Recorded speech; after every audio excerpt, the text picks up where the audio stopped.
Here at Hockenheim, race 2 is not far away from starting for Fanatec GT2 European Series powered by Pirelli.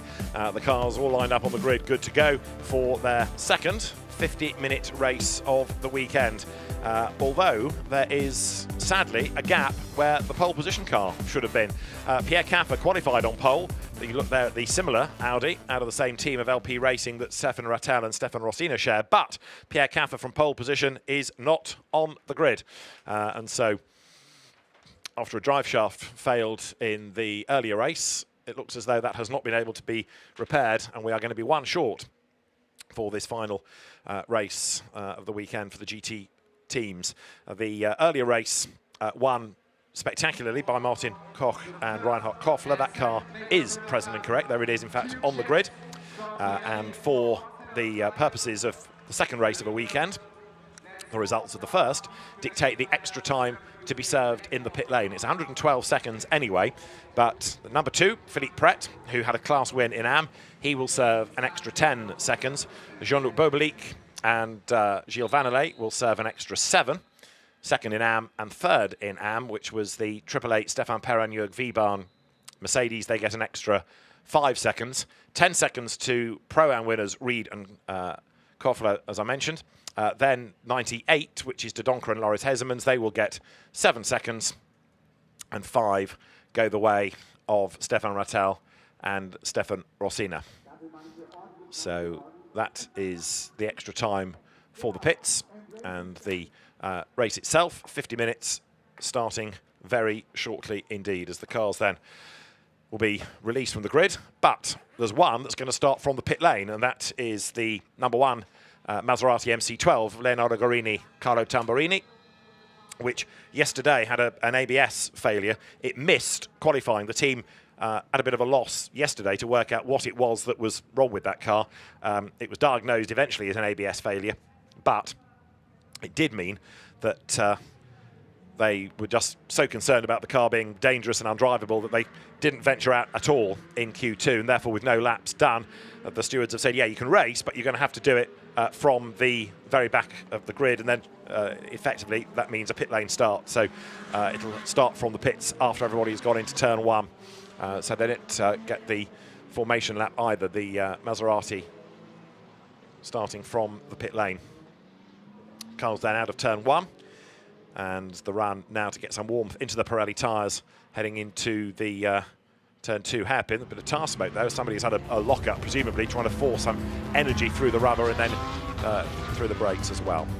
So the grid, with this gap where Pierre Caffer should have been on pole position, is going to have Reinhard Koffler all alone on the front row, ahead of the repaired Mercedes of Benjamin Ricci, and then lining up alongside it is going to be Loris Hezemans.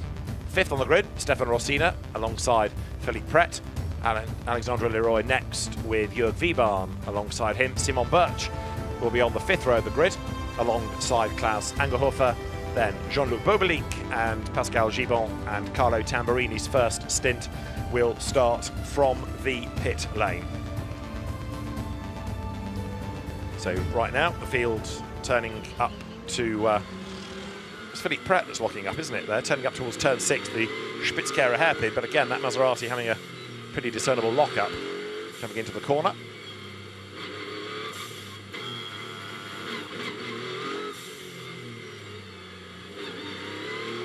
Alexandre Leroy's Maserati you are on board with. It's going to start on the 4th row of the grid, the similar car ahead of Philippe Pret. And so the field with just the one car now on the front row, the KTM of Reinhard Koffler. He will be very eager indeed to try to build up an advantage of 10 seconds plus, bearing in mind that he has got to serve that as the extra time within the pit lane.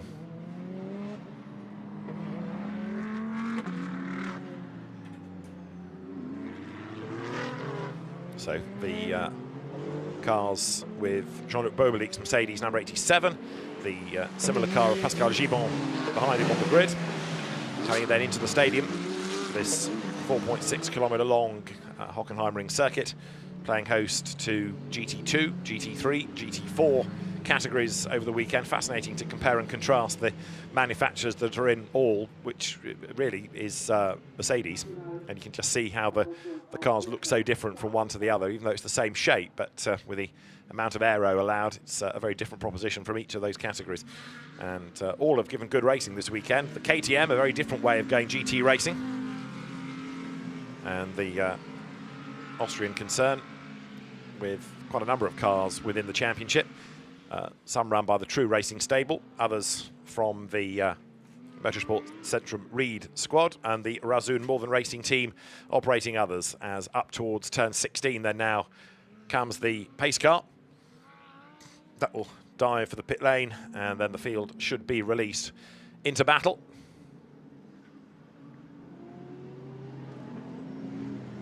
The lights on the gantry red at the moment. They will flick to green this time. And we go racing then, with a good start being made by the Benjamin Ricci Mercedes from the second row of the grid. And that's going to lead, look, on the inside line down towards turn 1. Or is it? Because Reinhard Koffler gives him room on the outside. But as they go through the corner, overlapping, the Mercedes has the inside line. Reinhard Koffler's KTM on the outside. Right there behind them is Loris Hezemans, who tries to make it 3 wide going into the corner, but he can't do it. Koffler leads, but he brakes desperately late, flings the car into the corner, catches it on the throttle and comes out the other side just ahead. So Reinhard Koffler leads, and a good start by Rossina, who's up in the 3rd place as well there, looking the white Audi at the expense of Loris Hezemans, who then blasts back through on this part of the circuit that is so Mercedes friendly, and that's why Benjamin Ricci has managed to claw back all of that lost ground away from Reinhard Koffler, who will still lead as they get to the hairpin. Turn out of turn 6 then for the first time. Rossina 4th. In 5th place it looks like it's Simon Birch. Philippe Pretz Maserati running way wide, and in the background you'll see number 1 Carlo Tamburini, who has now joined in from the pit lane. So the field coming up through turn 8, and Reinhard Koffler doing his best now to get away. Benjamin Ricci behind, Loris Hezemans behind, Stefan Rossina behind. They are all in the same category as him. They're all Pro-Am entries. Carlo Tamburini likewise trying to force his way up from the rear of the pack. So the cars now come down to the stadium, and another lock-up. Philippe Pretz having a pretty torrid time here. That car was locking up on the formation lap. It's been locking up on the first race lap. In contrast, Carlo Tamburini is like a man inspired from the pit lane, absolutely charging, and he's almost up with the back of the pack. The car that he's going after, Carlo Tamburini, will be the... Oh, and Pretz heading for the pit lane, in fact, at the end of the opening lap. So Philippe Pretz into the pits. The car that Tamburini is going after is the Klaus Angerhofer KTM, but there Philippe Pretz, I wonder whether he's got the same ABS drama. Look, you see it locking up, the wheel just not turning as he gets to the pit lane speed limit line. Is that the same ABS problem that the other car had yesterday? Maybe that's jumping to the wrong conclusion, but either way, Philippe Pretz into the pit lane as Carlo Tamburini, number 1 now, starts to work his way through the traffic. Gets past Klaus Angerhofer, and so Philippe Pretz Maserati is into the pits. The team I can see out of the window here going to work, but for the moment the car stays there. The first thing is they've got to try and understand what it is that it's doing. There you can see Leonardo Guarini in the background, the co-driver of number 1, who will no doubt have a thought on this, seeing that his car's had dramas over the weekend as well. But Pretz absolutely dominated the first race in class. Out wide though there, a mistake made by the Mercedes. Pascal Gibon's car, I think that was, going out wide. Philippe Pretz on his way again. He's on the lead lap still, so he's back in the race. But as you look there at Benjamin Ricci coming out of turn 9 and 10 in 2nd place, he has got right on his tail Loris Hezemans.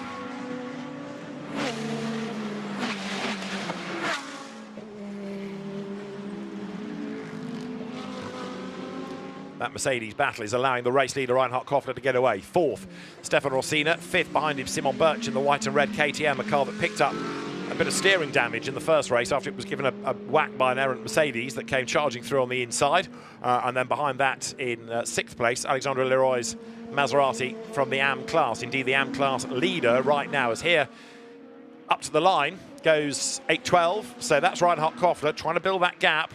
He is now over a second to the good from Benjamin Ricci in 2nd place. That is Loris Hezemans 3rd. Gap back, 4th going through is going to be the Stefan Rossina Audi. And then in 5th spot, Simon Birch, who goes well in this car that he shares with Thomas Anderson. So it's a good little gaggle of cars, all this. The leading 5. Koffler, I'll grant you, is getting away a little bit. He's done the best lap of the race now. But Carlo Tamburini is up into 10th when he crossed the line. He might even be better than that on this lap now. And Tamburini is becoming ever more of a factor. He has no extra time to serve in the pits when he gives that car over to Leonardo Guarini. So it's game on as far as he is concerned here.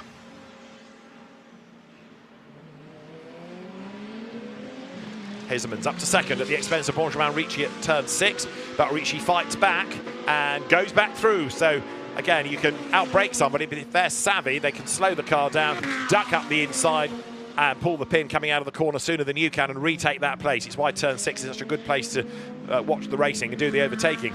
The field then now up towards the exit of the Mercedes arena. Philippe Pretz, Maserati, as I say, has rejoined. He's a long, long way back, but he is still pressing on.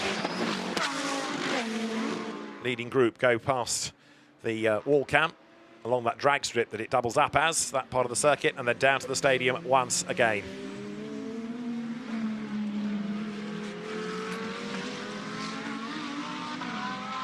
So the race leader, Reinhard Koffler.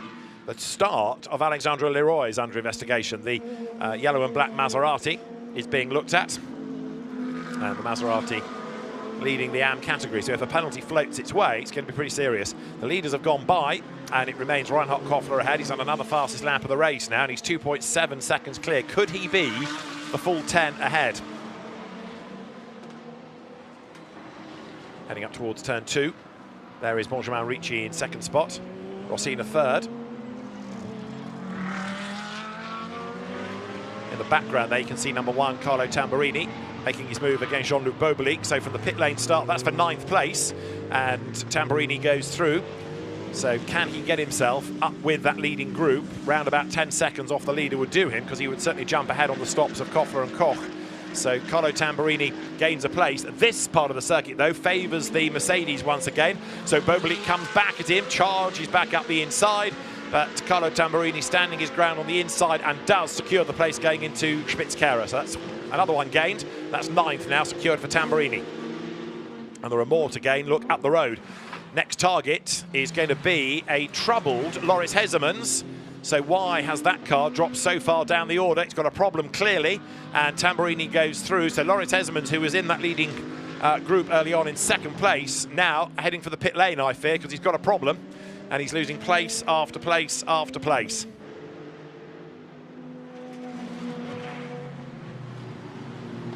Carlo Tamburini makes the run into the stadium once again, on the back now of the number 53 Mercedes in the hands of Pascal Gibon. And it shouldn't take long for the young gun from Italy to wriggle away through. Getting a replay here of Loris Heizemans going a little bit wide, possibly at turn 12. No, that would all look good. Into 13, Stefan Rossina up the inside, easily passed, as though Heizemans instantly there knew he'd got a problem. So there's not real pace being offered out of that car, and Loris Heizemans carrying on probably as far as the pit lane, but clearly, no, he hasn't pitted, he stayed out, but there's a whole lack of pace in number 98 all of a sudden now. Heizemans trying to drive round the problem, keep going and salvage some points if he can, but all rather mysterious that. The car just having lost all its get up and go, really. So the field working now lap 5 and heading down towards the Spitzkehre once more. Up front, Reinhard Koffler leading Benjamin Ricci by 3 seconds. Tamburini up the inside. On the outside line is Heizemans. Mercedes versus Maserati in another battle up the road as well. That is Gibon on Leroy. Gibon goes through, outbrakes himself, goes wide. Leroy retakes the place. And there's something flapping under the Mercedes, isn't there? So maybe Loris Heizemans has picked up some damage by running over a curb.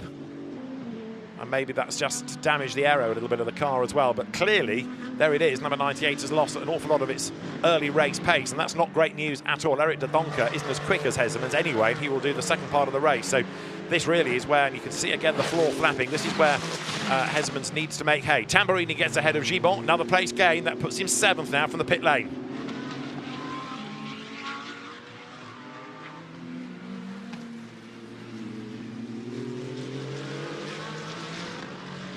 So Mercedes together, Tamburini and Leroy make it Maserati together here.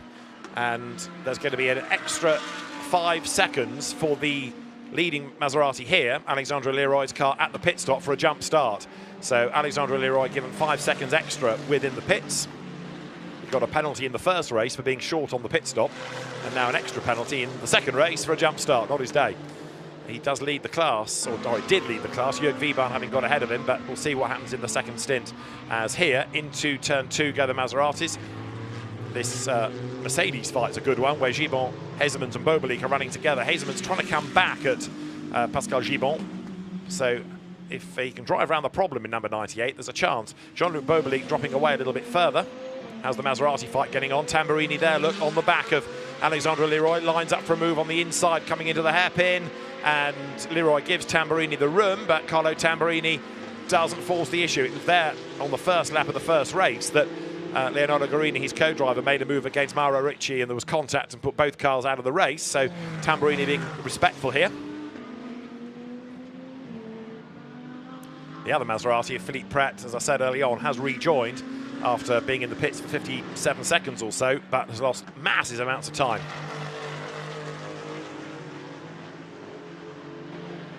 Trying to play catch-up now is that car, as the Hezemans Mercedes almost grinds to a halt there coming out of the Mercedes arena, so the problems are getting worse, quite clearly. Trying to drive around them is not going to be an option for much longer. He's been caught by Klaus Angerhofer, and whatever it is for the Motorsport 98 team, Loris Hezemans is going to have to, sooner or later, head for the pit road, I would have thought.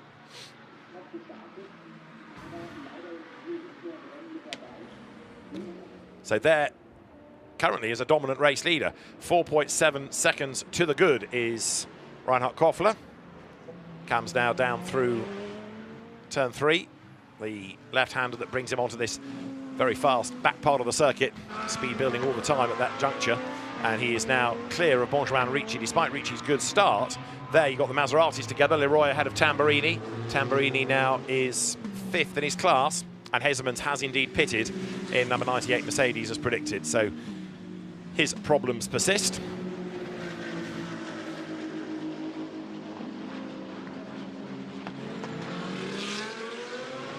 Tamburini up the inside, down towards turn 6, brakes as late as he can, and goes through. The Maserati switch happens. Carlo Tamburini goes a little bit wide. Alexandre Leroy gets the switch back and retakes the place. Another Mercedes with flapping floor look is behind them, Pascal Gibbon. So one up and one back for Carlo Tamburini. And oddly, not only has he lost the place, he's lost a big chunk of time to go with it as well. Maybe he went deeper into the corner than anticipated. So Tamburini doing his best to try to recover from all of that, but it's not easy to do at the minute.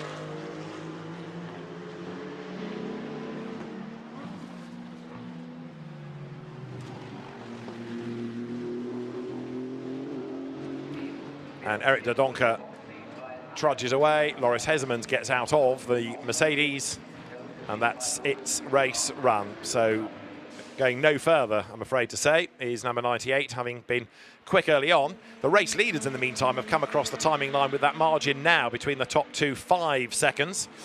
The way that he's going, Koffler could just about clear the 10, getting to that pit window opening. Stefan Rossina 3rd in the Audi in the background, and then 4th Simon Birch with his KTM. This is Benjamin Ricci having his first mileage of the day, because he never got even a sniff of a drive in the first race. It was eliminated, that car, very early on indeed.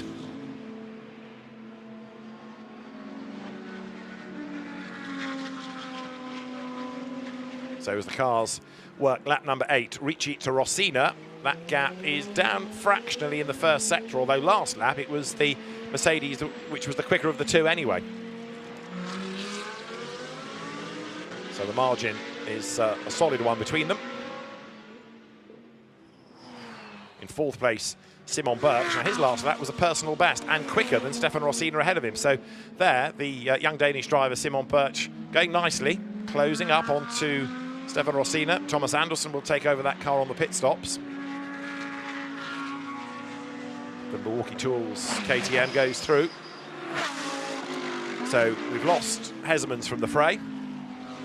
Philippe Pret still desperately trying to catch up to Klaus Angerhofer and have somebody to race against within the AM contest, as here Birch comes through the Sachs Curva. This car running in 4th place. KTM, that has always been a huge supporter of two-wheel activities, both circuit and off-road motorbike events. Came into the very early days of GT4 with the early iteration of the Crossbow. and has supported the introduction of GT2 racing as well. There's a very popular KTM One Mate Championship that runs through Germany and Hungary and Eastern Europe. So up towards turn 2 comes there Benjamin Ricci, Stefan Rossina behind, and then Simon Birch running for, perversely, his last lap, a little bit slower than it had been before, having talked him up, just lost a little bit of ground. In just under 6 minutes' time, the pit window will open, enabling the mandatory stops to get underway. And this is the leading car now, 6 seconds to the good. Reinhard Koffler potentially to stay out for as long as he can, see if he can clear the 10-second compensation that he's got to serve. Benjamin Ricci has no extra time to serve, and the 5 seconds for number 88 Audi in third place will affect that as well. So it's looking very promising, this, right now for the KTM that's been a triple winner. They've been on the podium in every race this year. The stats all fall to this car at the minute. And he's not that far off lapping Philippe Pret either. So there's the Maserati fight that never quite got going in a way, because Tamburini caught and passed Leroy, then ran wide and lost big chunks of time, and he's trying to make it up again. I wonder whether there's still something not quite right with number 1. There was damage to it in the first race. There was this ABS failure yesterday. But it's mysterious that one run wide through a corner has affected the gap so much, and that it's taken Tamburini so long to claw back the time, having looked so good early on in the race. I was anticipating him to be picking his way through the traffic, but he's kind of got stuck with Leroy in that similar Maserati, and he's not making the progress at all now. Leaders have gone by. Koffler to Ricci is now 6.2 seconds. Koffler having done the fastest lap of the race early on. There towards us comes Jörg Wiebahn. He's the leading AM at the moment. Alexandre Leroy second in the AM contest, and there's Carlo Tamburini from the Pro-Am category hanging on in there behind, and now commits to a move on the run up the straight towards turn 2. He should be able here to go through under braking, and he does do. So Carlo Tamburini gets up the inside of Alexandre Leroy, who braves it out with him and retakes the place again, going out of turn 3. So it might be an AM against a silver graded driver, but Alexandre Leroy is doing a very, very good job here. Bronze versus silver, but Leroy using his experience to good effect. Now Carlo Tamburini lines up for the move on the inside, going into the hairpin. Brave on the brakes, but not brave enough. Again, doesn't really force the issue. And as they come off the corner, both of the Maseratis just have a little bit of a wag of the tail as the power kicks in.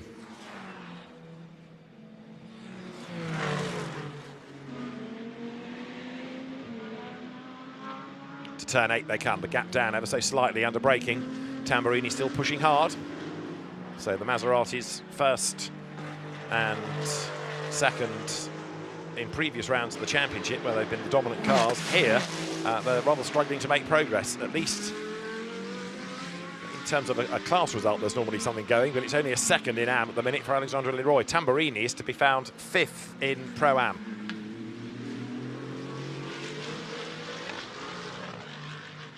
Leroy's going to drop back, of course, on his pit stop with the extra 5 seconds to serve. And it's starting to come alive also now for second place overall, because Rossina has got himself 6/10 now shy of Benjamin Ricci. There they are, second and third. So Rossina gapping Simon Birch behind him as we get towards the end of the opening stint. 2.5 minutes off the window opening, but Rossina there goes through turns 2 and 3 with the margin looking to come down just a little bit more.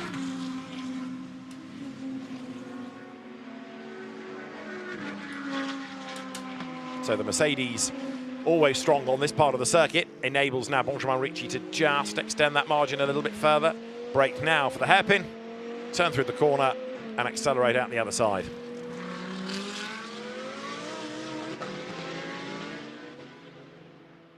The field now coming towards the Mercedes arena, this fast right-hander of turn 7. Now Philippe Pret, in the meantime, in 11th spot, still desperately hunting somebody to play with. The car's going to serve an extra 10 seconds in the pits anyway, so the man that won the AM class earlier on in the day having a rather lonely time at the minute. There though, Benjamin Ricci, second on the road, still being chased by Rossina and Birch, coming into the stadium once again. But the leading KTM is well clear, 7 seconds to the good now, and he's going to be helped possibly by a battle if Rossina gets onto the tail of Ricci. That'll just delay Benjamin Ricci a little bit and possibly give Reinhard Koffler the chance to extend the margin to over the 10 seconds that he will need if he's to clear that extra compensation time in the pits. So there, Stefan Rossina goes through.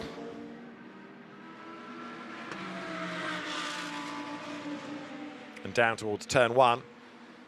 Reinhard Koffler still clear. 7.8 seconds now the margin, so he's getting there. And Tamburini has just gone across the timing line now ahead of Alexandre Leroy, so the Maseratis have switched order. There you can see how the pace has been on the last 5 laps for Benjamin Ricci relative to the Audi of Stefan Rossina behind. And on some laps, Rossina quicker than the average in the class, and 1 or 2 laps slower. Koffler very deep on the brakes into turn 6, runs out wide. In fact, little error made there, but it shows how hard he's pushing to try to build up a 10-second gap over the opposition as he comes out of turn 6 yet again. This lap 12 into the Mercedes arena once more there. Stefan Rossina in this really odd, elasticated situation. There are some corners where he's absolutely on the back of Ricci and you think, right, now he's going to make the move, and then a corner later he's fallen away again. The pit window is open, so we'll see who are going to be the early birds to pit. Not Pret, because he's just gone across the line. What about these 2 Mercedes? Jean-Luc Bobelic might be one in early to give way to the quicker Gilles Vannelet. Bobelic on the back of Pascal Gibon here.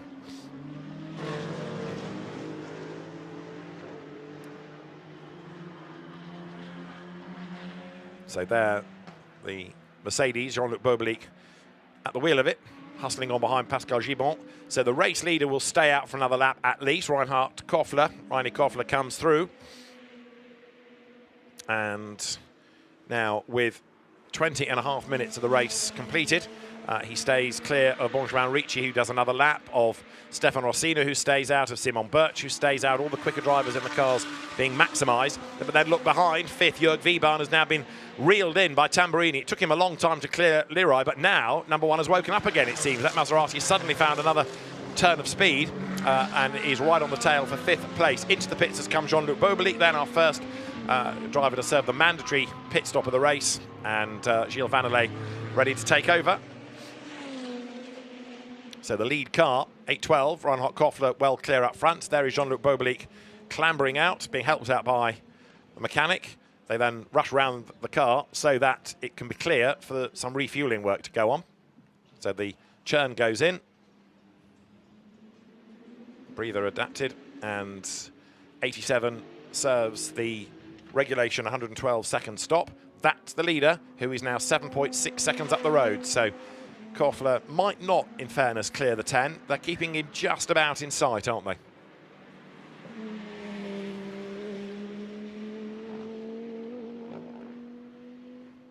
So Koffler here comes to the stadium out of the Sachs curve. And as they get towards the halfway point of the race, this really has been a very impressive stint. One mistake we saw up at turn 6, but otherwise Reinhard Koffler has been in total charge of this and remains in total charge of this, because he stays out for another lap, comes through now, goes over the timing line again. Behind him, 2nd, 3rd, 4th, very sideways 4th, Simon Birch with the tail of the KTM wagging as it came through the corner, wheels into the gravel. He managed to hang on to the slide, but that was quite a moment for him. The dust is still settling ahead of Jörg Wiebahn and Carlo Tamburini there behind in 6th place. Tamburini turns into turn 1. The Nord curver. Back onto the loud pedal, and you can see how he's getting away now from Alexandre Leroy. Gilles Vannelet is about to leave the pit lane, so he's lost a lap, but that'll all unravel, and when everybody else serves their regulation stops, all these pit stops cycle through, of course. So the lead cars into the hairpin once more. Ricci ahead there of Stefan Rossina, and look in the background, you can see there the blue Maserati. Carlo Tamburini now getting a little bit nearer to Jörg Wiebahn. Is he going to be able to make up a place, I wonder, before we get to the pit window? Tamburini will probably do the lion's share in that car, given that he is the quicker driver. That 53 Mercedes, Pascal Gibon, he will give way to Christophe Bure. Here, leading by 7.8 seconds, is Reini Koffler. uses the curb on the outside of the road as they drop now into the stadium through the Sachs curve. But with the second place Mercedes now quite a long way back, there's no pressure on Koffler from the traffic. What there is pressure is to try and build up that gap. And Carlo Tamburini, by the way, is on his last warning for track limits. Now they reset on the pit stops, but he doesn't want a penalty to be accrued before then. A big flash of the lights to say, I'll be in next time, I suspect that is, from Reinhard Koffler. Benjamin Ricci second, Stefan Rossina third as they come through behind.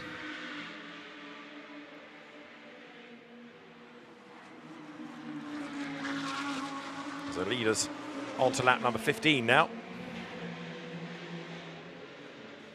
There you've got Jörg Wiebahn, Carlo Tamburini still tucked up behind him, looking to try to make his move. And then Alexandre Leroy staying with Tamburini on the basis that if Tamburini gets up with Wiebahn, that's good for him, because of course it's going to give him a chance to attack for the class lead. Jörg Wiebahn leads the AM contest, and this man you're riding with, Alexandre Leroy, second in the AM battle at the minute.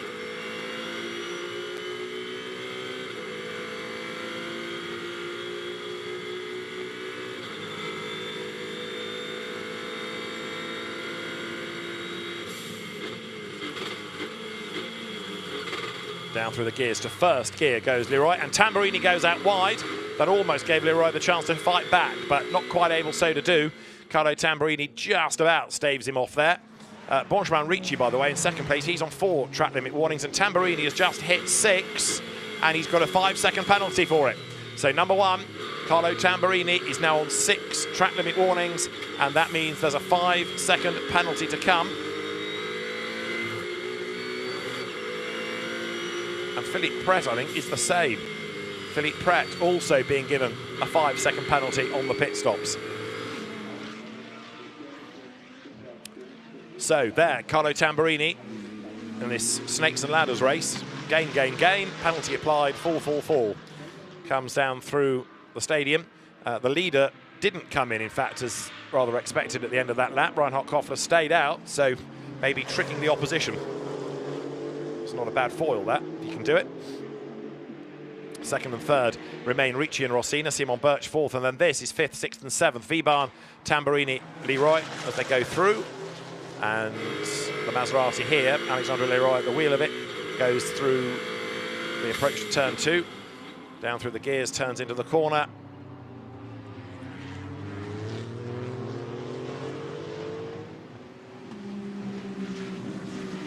So now the field currently in the middle of the pit stop window. We've done 15 laps. We've had a stop from Klaus Angerhofer to give way to Seti Samini. We've had a stop for Gilles Vannelet, who's taken over from Jean-Luc Boberlic. I was hesitating because Philippe Pret's pit stop, of course, was his unshadable one right at the start of the race. So he's also got to serve the regulation stop with the success time and the penalty, and he's coming in now, so he might as well read a book while he waits this time. Philippe Pret has a much easier approach to the pit lane without the ABS lockup than he had last time. So he's in. Reinhard Koffler last time around, possibly as his final hurrah, did the fastest lap of the race and is there, coming down past us 5th, 6th, 7th, Wiebahn, Tamburini and Leroy. The leader is into the pit lane. So Reinhard Koffler was 9 seconds ahead. He didn't quite get to the 10, but he's there in the pits. And that's going to put Benjamin Ricci into the lead of the race. Now, he's quicker than his dad, so Benjamin will stay out for a little bit longer. Behind him, Stefan Rossina stays out before he gives way to Stefan Rattel. And then Simon Birch also staying out as around the car runs Martin Koch. In comes Alexandre Leroy, and ahead of him, yes, Carlo Tamburini is in as well.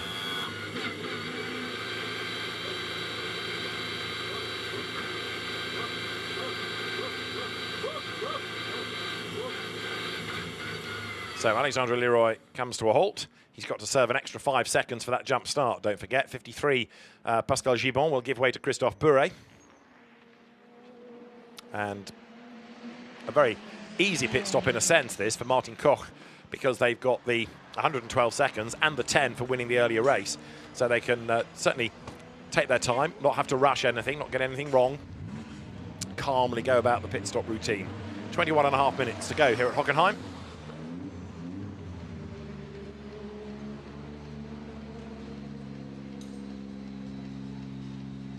Engines burble away as Philippe Pret gets ready to go in the LP Racing Maserati. There, Martin Koch is ready to go for the MZR team.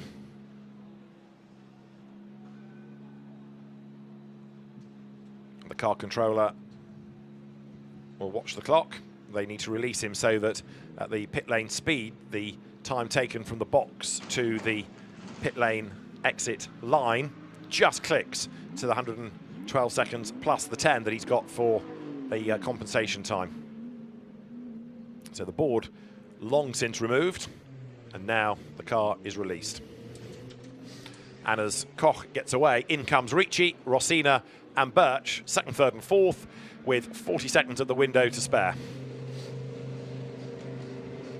So Mauro Ricci will hope for a happier run than he had in the first race, as, again, I think Curtis ASP are going to refuel the Mercedes. Out jumps driver. He will leave the car, fuel will go in, and there, Martin Koch on track then with 20 minutes and 20 seconds on the clock as he came up towards turn 2.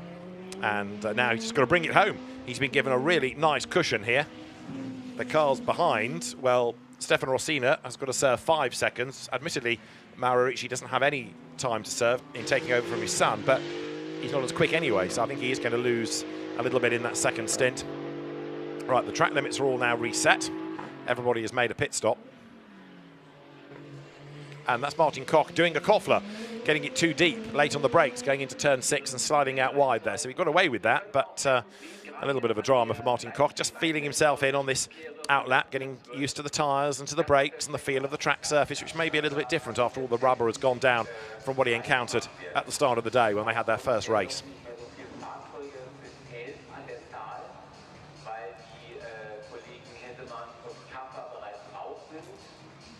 So there, sitting and waiting, Thomas Anderson in number 80, Stefan Rattel in 88, Mauro Ricci number 61, Mercedes getting set to go.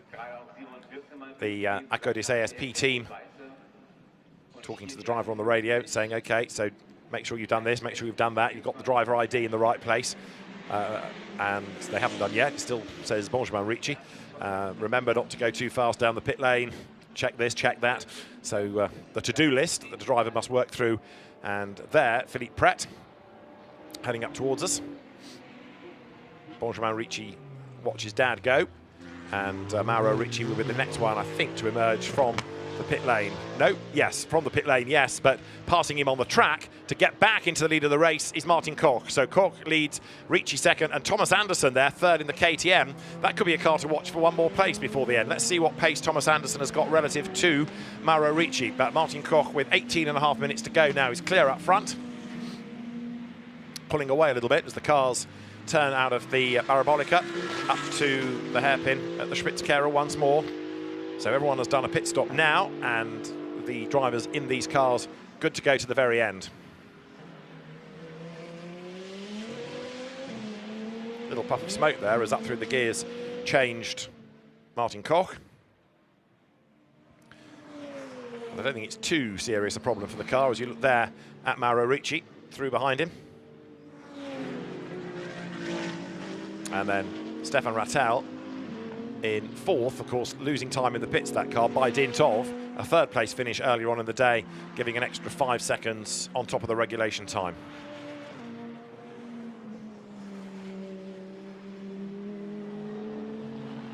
There is Thomas Anderson.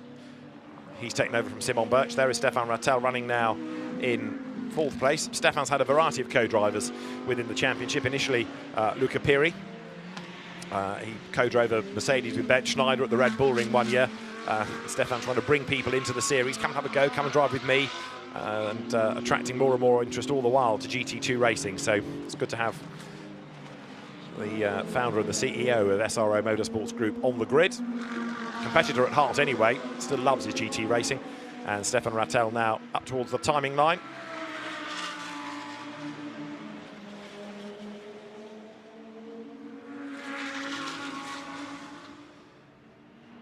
Goes from the hairpin at turn 2 through the Parabolica, and the race leader Martin Koch now 5 seconds clear. So having had to jump ahead of Mauro Ricci on the pit exit, he's been able to do so and clear off into the distance. 16 minutes remain. Now that's Thomas Anderson in third place, and the last lap wasn't really a fair one because it was including the pit stop. We'll see what the next one is going to be and whether or not he can do much about Ricci, but I'm fearing it's not going to be an easy ride. He's a little bit quicker in sector 1, but only by a couple of tenths of a second. So he's not hacking into that margin at the minute.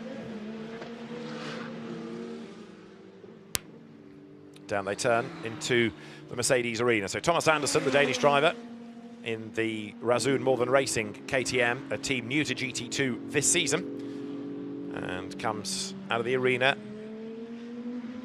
onto that straight down towards the stadium, which doubles up as the drag strip here at Hockenheim. This very different feel of Hockenheim compared to the old version, which used to not turn right where turn 2 is now, but go out into the woods. There was a chicane, almost egg-shaped the circuit was, with another chicane at the top of the lap, and then back down through the trees to another chicane, and then blast into the stadium. But that was becoming rather dangerous and hard to police with the wooded section, so the decision was made to put a big line through the middle of it and create a very different Hockenheim a few years back.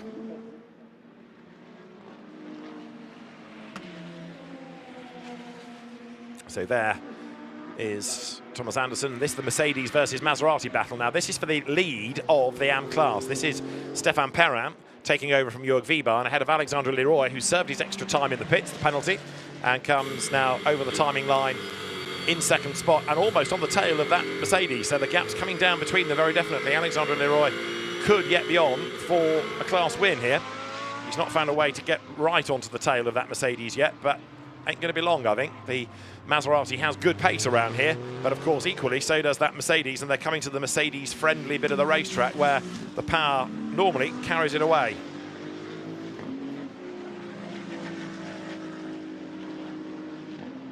The gap stretches then as Stefan Perrin pulls clear, but then good on the brakes is going to be Alexandre Leroy, who's had one class win this season. He's been a regular on the AM class podium,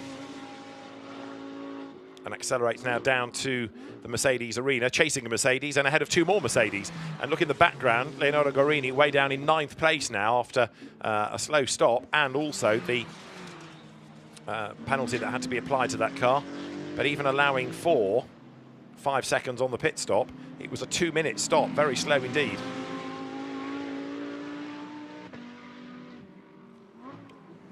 Alexandre Leroy staying on the back then of the silver Mercedes.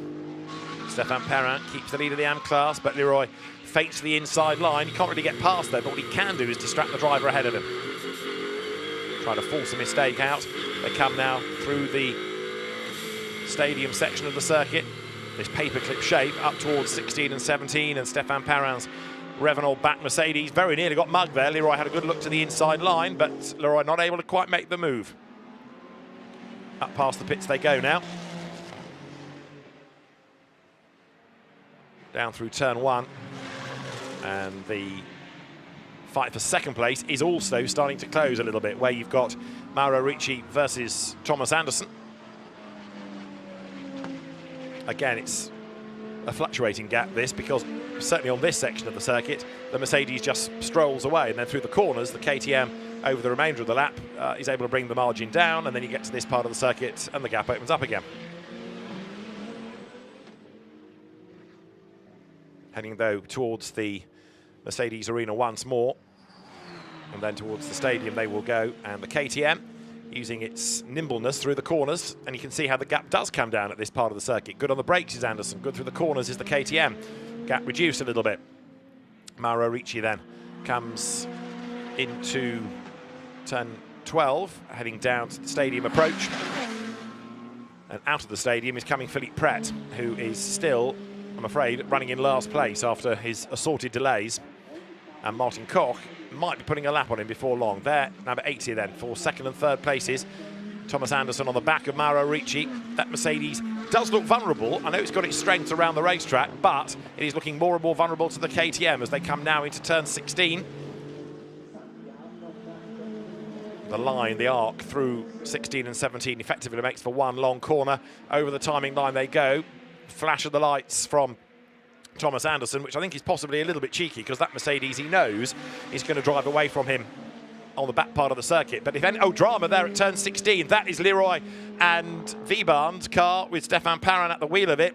and Leroy has made a bid for the place. Anderson makes a bid for the place at turn 2. He's going to go through, is he? No. Tried it, failed it. Alexander Leroy's car is on the track and about to rejoin, but it's at the last corner where that's all kicked off. Viban is in the gravel, sorry, Perrin is in the gravel, and Alexander Leroy gets going again. But with a car in the gravel, we may well end up here with a neutralisation to sort out the incident. So the Mercedes sat in the gravel bed, and with the green lights are waving coming out of the corner, wait and see what race control decide to do, because the Mercedes, I don't think he's going to drive out of the gravel on the outside of the road at turn 17. There in the meantime is the second and third battle, which continues in the way that through certain sections the KTM has the advantage, through other sections of the circuit the Mercedes has the advantage, and the net result of all of that is that it's the Mercedes ahead, and you can see the damage on the side of the car. So clearly contact between the two as Alexander Leroy has had a go on the inside, and the net result is that off into the gravel has gone Stefan Perrin, and therefore out of the lead of the AM class, and the safety car is being called in order to retrieve the Mercedes from the gravel bed. So safety car deployed.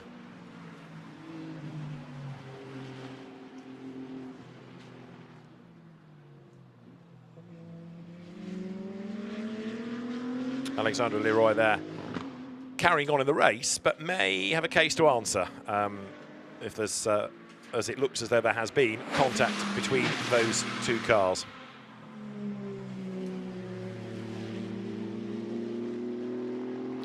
So safety car called, and this may shed light on what happened. They were nose to tail through the stadium. Leroy looks to the inside, sees a gap, gets up the inside, up the curb, bang. And of course, Alexander Leroy blames Stefan Perrin. Let's see. Comes towards turn 17. There's a big gap on the inside. The Maserati commits. It was well up the curb anyway. And Stefan Perrin comes across, so that'll get looked at, I'm sure. Here it is from another angle. Was the Maserati fully alongside? Pretty much from that angle. But the contact came not quite halfway alongside, so I fear that Leroy will be adjudged to have been the guilty party there. From that angle, let's have a look. I think he sees it coming, doesn't he? And gets up the curb and tries to brake to get out of it as he sees the Mercedes cut across the front, but can't disappear. Contact made. There was certainly a gap on the inside, but the officials will have a look at that. So, safety car on track, 8.5 minutes of the race to go. Finally, thinks Philippe Pret, I might catch up to somebody.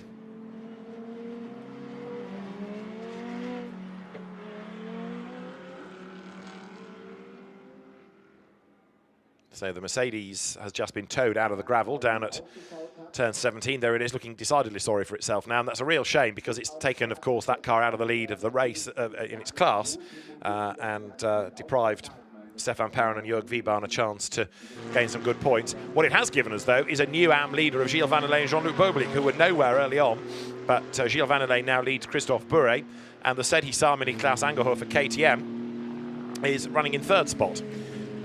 Whereas in Pro-Am, it's Koch from Ricci from Anderson, and all the gaps disappearing while the safety car is on track, and it remains on track because the Mercedes is only just at a safer place over in the stadium, the sort of escape road area where it can be placed.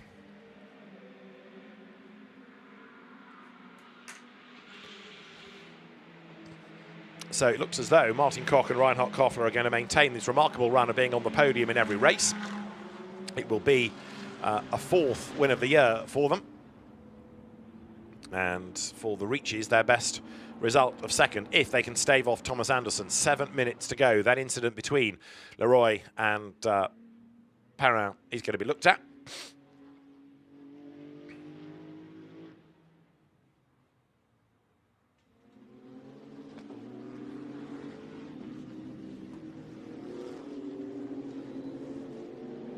Safety car in this time, so that's going to give us probably about 5.5 minutes of racing, and it'll offer an opportunity to see if anybody is going to be able to gain ground, because the majority of the field have all bunched up. Not, I'm afraid, Philippe Pret. He's still not caught anybody, but he's getting there. He's up at turn 2, the field at turn 6.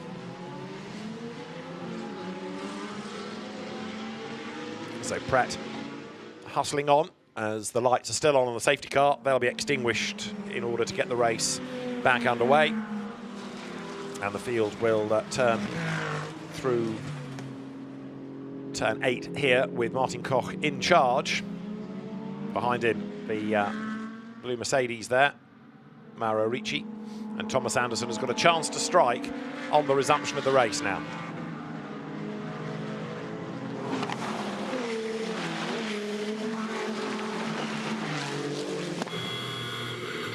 Alexander Leroy, way back now, in 9th place after his incident, but we may not have heard the last of that.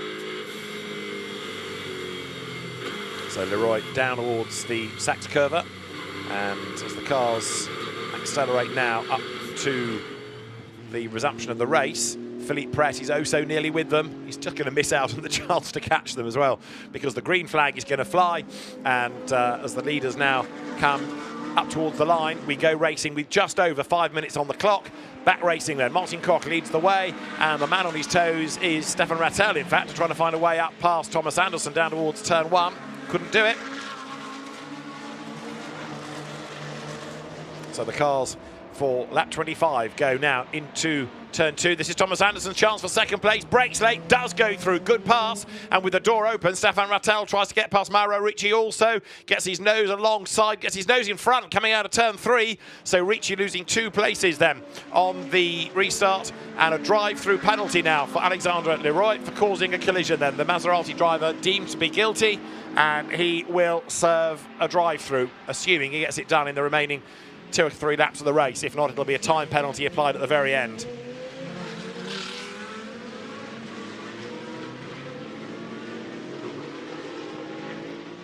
So Alexander Leroy, a drive-through penalty. He is off the podium anyway, but that's going to give Philippe Pret a chance to gain a position finally. Leonardo Guarini there, number 1, on the back of 53 Mercedes of Christophe Bure, and a sideways Mauro Ricci, really struggling on this restart. He's been reeled in by the others as well. So he's got Bure on his tail. Bure has got Guarini up behind him.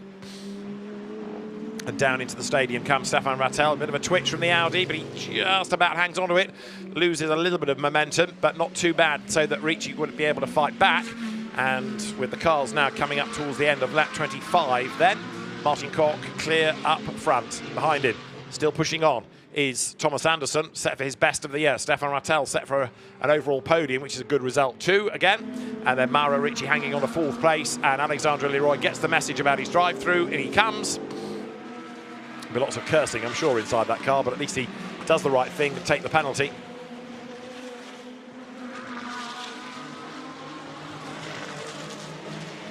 So Martin Koch, the race leader, already 3 seconds to the good. But it's a KTM 1-2 right now, with Thomas Anderson in 2nd place. They're having a look to the inside line to... Oops, Mauro Ricci goes around. They all managed to miss him, but Ricci spins from 4th place. Did he fall or was he pushed? I think he fell. Don't think there's anybody close enough to turn him around. But Mauro Ricci looked as though he was struggling on that earlier lap with the car after the restart, just not having quite the balance and the grip as others. And now a spin at turn 2 drops him way, way back in the pack. After Benjamin Ricci's good first stint, it's all unravelled a little bit around him, as there Leonardo Guarini's Maserati number 1, the yellow and blue car, steps up the curb. And that's just given him a place within the Pro-Am class. That's put that Maserati up to 4th. He'd like a place overall as well. Gilles Vannelet is ahead of him as the cars now come down to the stadium. They're going to start the last lap this time, I would tentatively say. Maybe not, actually, because Martin Koch is so far ahead. Comes into the Sachs curve. He might be able to squeeze 2 more laps out of the race, in fact. The lap he's about to start, and 1 more at the end of that. Let's see. Getting a replay of Mauro Ricci's self-induced drama. It was all down to him, that. Just around he went. So a big, big spin.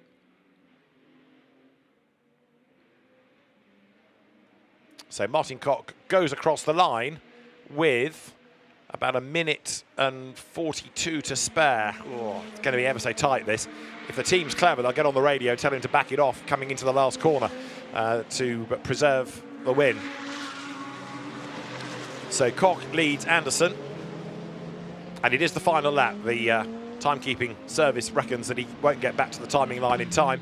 So the last lap, but it's going to be very, very tight this, as Martin Koch leads the way from Thomas Anderson and Stefan Rattel in third place. Fourth now, Gilles Vannelet, and fifth is Leonardo Guarini. Now Vannelet is catching Rattel, and Guarini is going after the pair of them. Look at the Mercedes go. Look at the way it just gobbles up the tarmac there to the Audi, almost like it's got DRS or something. It's just so much quicker. Right onto the back of the Audi it arrives. Stefan Rattel will try to defend as best he can coming out of the corner. Gilles Vannelet lines up for the inside. Leonardo Guarini is behind in the Maserati. But Vannelet is through even before turn 7, goes blasting through.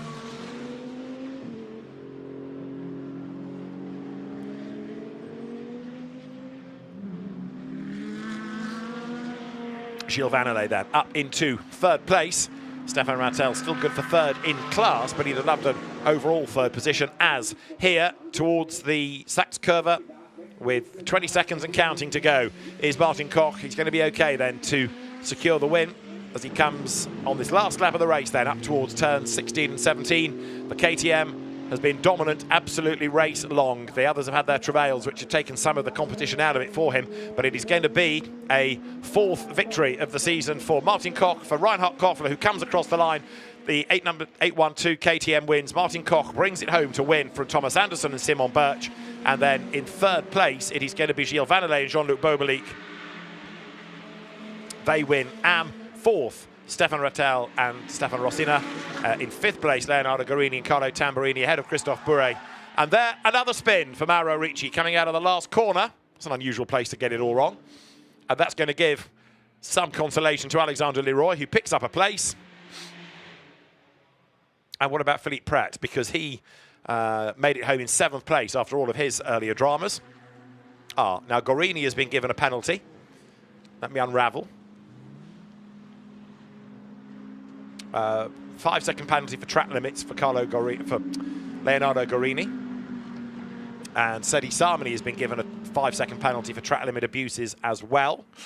So what does that do in class? Well, it keeps Guarini 4th, but it puts him 7th overall. And in the end, Philippe Prat will be 3rd in the AM class behind the Christophe Bourret, Pascal Gibon Mercedes. So quite a lively race, considering the dramas at the start, taking cars out, with Pierre Capper not starting, and the Hezemans Mercedes retiring with mechanical woes as well. But in the end, an interesting race, that's for sure, but a dominant display by Martin Koch and Reinhard Koffler coming through for the race win. Gilles Vannelet and Jean-Luc Beaubelic then taking a perhaps surprising win, but a 3rd win nonetheless in the AM class. They didn't seem to be anywhere initially, but then Fun and Games late race brought them into the mix, and the two of them enjoying driving together, enjoying the GT2 concept. Big flash of the lights from Gilles Vannelet. And Mauro Ricci, I think, will be somewhat embarrassed when he goes to talk to his son after 2 late race spins. At least the car survived without damage, unlike the earlier race, after which he was decidedly annoyed. So, a win for Martin Koch and Reinhard Koffler, ahead of Thomas Anderson and Simon Birch. 3rd to Gilles Vannelet and Jean-Luc Beaubelic, with Stefan Rattel and Stefan Rossina in 4th. 5th, Christophe Bourret and Pascal Gibon. Philippe Prat, 6th, after lots of pit stops and penalties and delays and dramas. 7th, Leonardo Guarini and Carlo Tamburini, ahead of Seti Sarmani and Klaus Angerhofer. Alexandre Leroy, 9th, and Mauro Benjamin Ricci in 10th place. Pro-Am honours to Martin Koch and Reinhard Koffler. AM success for Gilles Vannelet and Jean-Luc Beaubelic. So down the pit lane comes 812 KTM, the MZR car, Motorsport Zentrum Ried, the team that operates the KTM, a team new to Fanatec GT2 this year, and a team that's delivering the goods.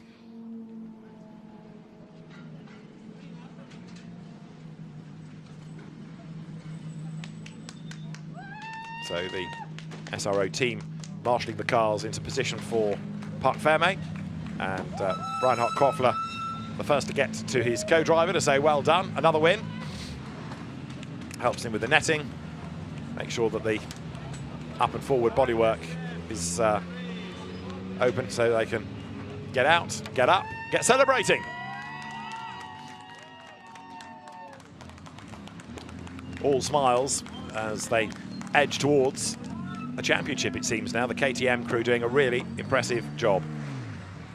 They jump down, ready to go for interviews and then to the podium. But a really good job done by Reinhard Koffler and Martin Koch. Win number 4 of the season for them.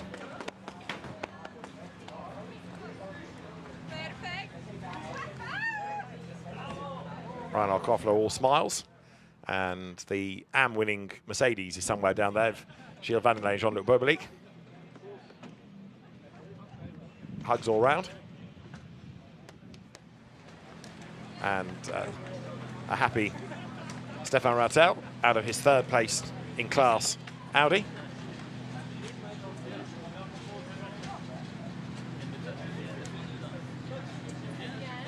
And it's good to see the Audi on the grid and with good pace as well, because it's sort of been forgotten about a little bit. Other teams have come and gone, and in some cases moved to a different brand, but that car still competitive. And Stefan Rossina joining him as a co-driver for the weekend.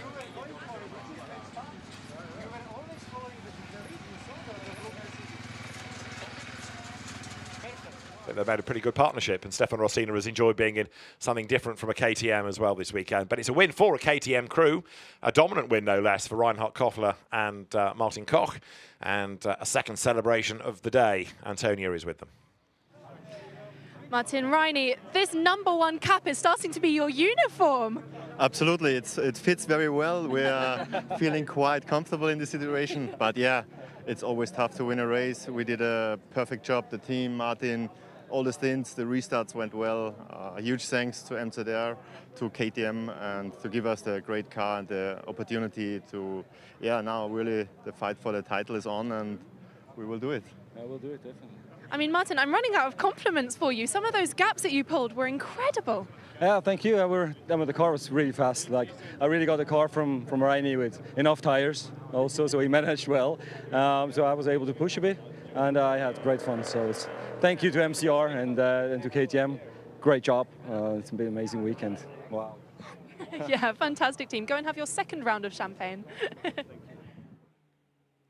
Second win of the weekend for Martin Koch and Reinhard Koffler, and a 4th win of the season. But to do the double, now that's something very impressive, given, of course, that there is that extra time to be served in the pits if you're in the top 3. And if you win, as they did early on in the day, then it's 10 seconds, so they had to overcome that. So impressive indeed. The KTM crew will head to the podium, hopefully, in a moment.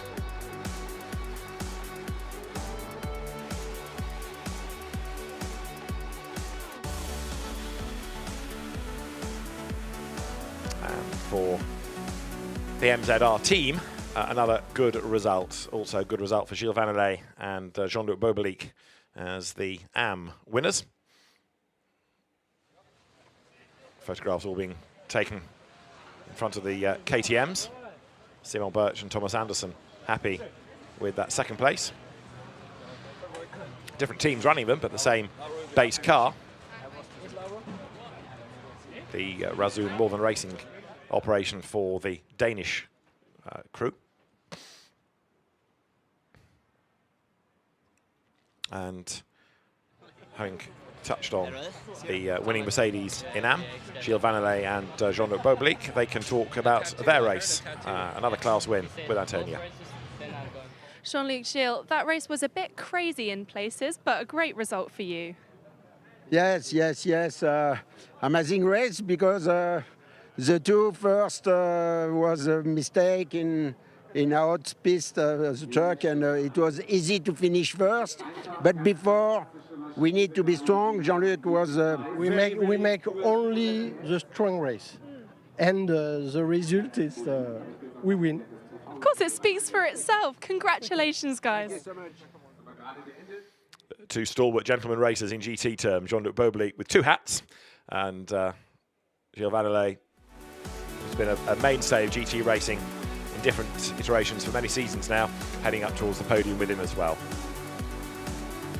So good action from GT2, and interesting as well to see the combination of Audi and Stefan Rossina looking so competitive also. And hopefully, as more and more people take note of the GT2 initiative, the entry will continue to grow. People that have raced in different things come along and, like Alexandre Leroy, for example, who's done a little bit of 1990s historic GT racing, think, well, what's a modern GT car like? Well, not sure I want to go up against all these manufacturer pros, but GT2, that could be for me. And Gilles Vandelet and Jean-Luc Beaubelic have taken that decision to step away, if you like, from the GT3, GT4 worlds to go into GT2 this year with a little bit less pressure.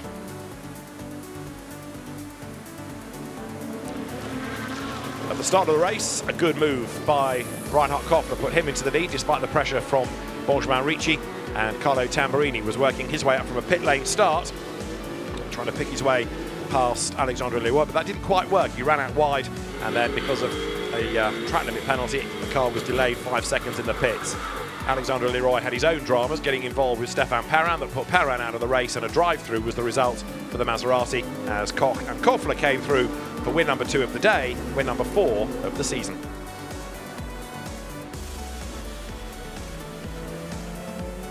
Thomas Anderson was able to get himself up into second spot, and Stéphane Rattel for third. Mauro Ricci's Mercedes on the safety car restart, having a spin late race, which dropped that way down the order at turn 2, and then another one on the last corner. So a somewhat red-faced Ricci was able to get to the end, as into the lead of AM had gone Gilles Vandelet, who took third overall away from Stéphane Rattel heading into turn 7.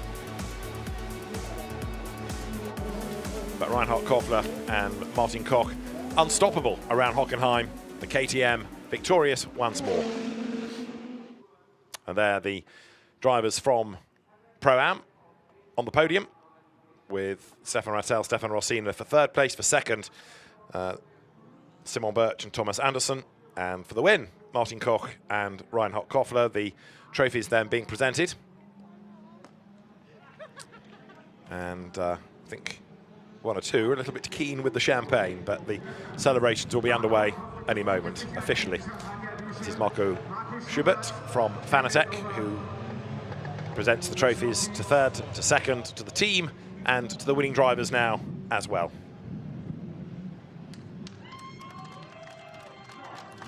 Big cheer from down below as the victors are applauded, and now the champagne is all theirs. That klaxon sounding in the background is for the start of the final race coming up. More racing at Hockenheim, but for the Pro-Am drivers, the celebrations all done, champagne everywhere, bottles clinked in celebration, and Martin Koch and Reinhard Koffler edge closer, it seems, to the Pro-Am title.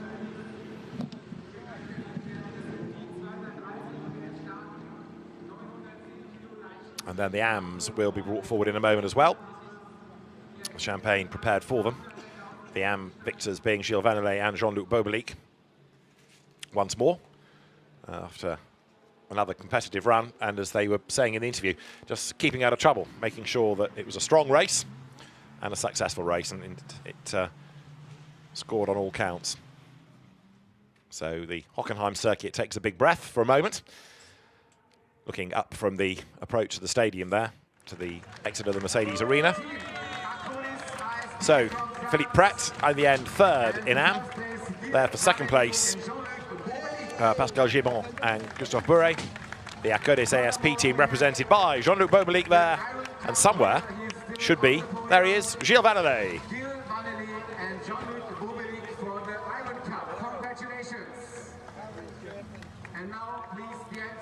So for the Acodis ASP team, that will be the French national anthem.